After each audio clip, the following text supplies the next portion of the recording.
So every year, as soon as the ice starts to melt off or those nighttime temperatures start to rise a little bit from those 30 and 40s up into the 50s, something magical happens. The color red starts to show itself back up in everybody's arsenal, and it catches big bass and it catches a ton of bass. But what I really want to talk about today is, does the color red really make the difference? Or what is so special about that red color? That's what I'm going to talk about today. I'm going to break down the myths, I'm going to debunk it a little bit, and then break it down even further. So people are using the color red in every single bait that they're throwing, from seems like flukes to spinner baits to even jerk baits, crank baits, chatter baits. It doesn't matter. In the springtime, guys are making everything red. And the real logic behind that, and what most people think they're doing, is they're imitating crayfish. Well, I don't know about you, but in the wintertime, I don't see a lot of red crayfish. Ever. In the summertime, you see red crayfish because that hot water kind of like boils them a little bit. But I don't see a lot of red. I'll see a little bit of orange on a lot of them. I had a conversation with my friend about this. We see a little bit of orange in crayfish, but we don't see these bright red colors. So why does everybody break out these bright red baits? What is behind that red color? For those of you guys that are new to the channel, don't be afraid to hit that subscribe button to follow with the regular content, but let's dive into red baits. So there's two things that are happening in the springtime that lead to people throwing red. What you have is, in the wintertime, when that water's cold, crayfish go dormant and they hibernate a little bit by digging themselves under big rocks, under logs, and they're just not out and around. Once that water gets colder, they don't like to be in that cold water. They like to burrow up just like we do on a cold winter day. So once that water starts to warm back up, you get this big influx of crayfish that are coming back out, and it seems like the bottom of the lakes are coming back to life. What you also have is you have high muddy water. You get a lot of those springtime rains. Up here we get the ice off, where you get that big melt where it's flushing the lake with a lot of water, and so you get that dirtier colored water.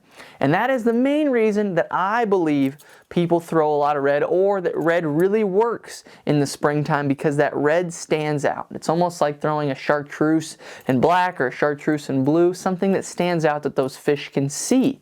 And so once those fish are freshly coming to the bank, which is what I want to talk about next, we have these big waves of fish coming shallow. That's right, springtime, pre-spawn, those fish getting ready for the spawn.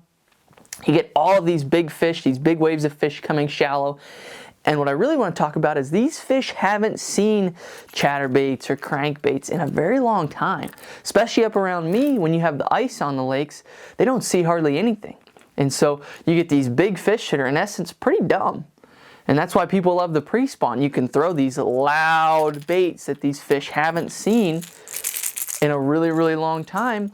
And so honestly, when I talk about the color red, I think it really relates more to the dirtier water that we're seeing in the springtime, and these fish not being familiar with these color baits or with baits like this in a long time. It's almost like they forgot what they look like, and so they're really just eating everything. You know, those fish are getting ready for the spawn. You see these fish that are super fat, because the spawn is the most stressful period in their entire life.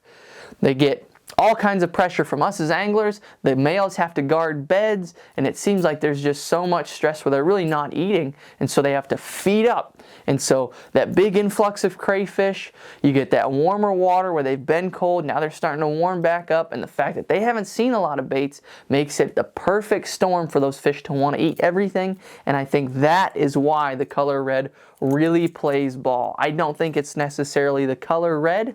I think it's the same deal that people run into with the max scent flatworms, or any new bait that really comes out. Even when the Whopper Plopper first came out, guys were throwing it everywhere. And you see these tournaments getting won on these red baits, but what you don't see is 3/4 of the field was throwing red baits.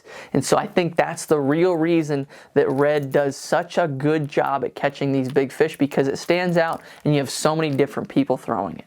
If we were all out there, go out there and flip the same baits, yeah, it's going to look like the lake is on fire for a flipping bite. But I don't think that's necessarily the case. Now, I'm not trying to take away from the fact that red works really well. Even in clear water situations, you see a lot of guys throwing red color baits, and there are crayfish that do look red. And that's what I want to talk about next, is, will red work the rest of the year? And I believe it does. I believe once that summertime hits around, you get more and more crayfish coming out. People stop throwing the color red, and especially if you still have dirty water, I would absolutely be throwing red color baits because it stands out and it still looks like crayfish.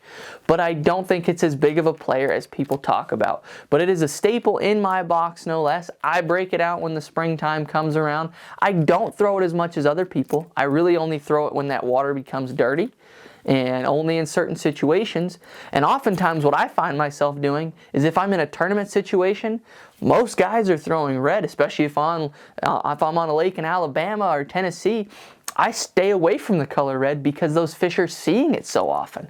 I try to differentiate myself a little bit. I'll throw a more natural color, or I will throw, a bluegill color just to try to stay away from that red.